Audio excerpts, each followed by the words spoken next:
মিরপুরের home of ক্রিকেটের একদম সবশেষ ছবি টি স্পোর্টসের ফ্রেমে আপনি এখন দেখতে পাচ্ছেন। আক্ষেপের ছবি, হয়তো ক্রিকেট ফ্যান হয়ে থাকলে আপনার জন্য আক্ষেপেরই, কেননা ঝড়ো বৃষ্টি যাকে বলে ঠিক তাই। আমরা একটু ধীরে ধীরে পুরো মাঠটাই আপনাদের দেখাবো যে মিরপুরের হোম অফ ক্রিকেটে এখনকার কি অবস্থা। যখন আপাতত বাংলাদেশ দল শুরুতে রেকর্ড বোলিং করেছে, প্রাপ্তির বোলিং করেছে, আনন্দের বোলিং করেছে, তবে আপাতত প্রাপ্তি আনন্দ সব কিছু মিশে গেছে যেন এই বৃষ্টিতে।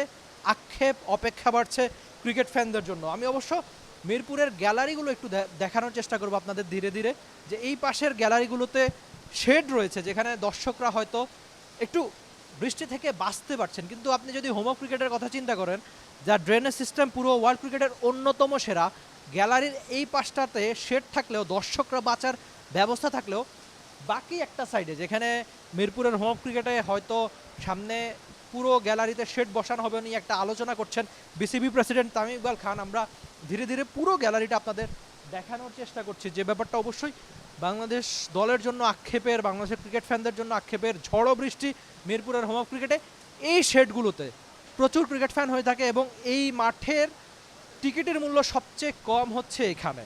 আর এই শেডে যদি একটা ছাউনি বসানো হয় উপরে, তাহলে দর্শকদের কষ্ট হয়তো কিছুটা কমে যাবে।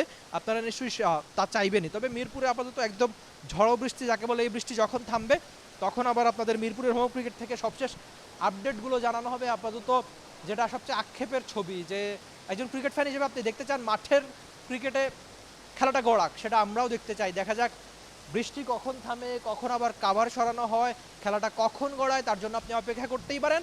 আর আপনার চোখ সবসময় সবশেষ ক্রিকেটীয় আপডেট জানতে অবশ্যই আপনি চোখ রাখবেন বাংলাদেশের একমাত্র sports channel T স্পোর্টসেই।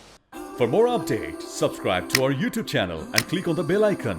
Follow us on Facebook and Instagram. Download T Sports app to enjoy exciting games and highlights. Visit tsports.com.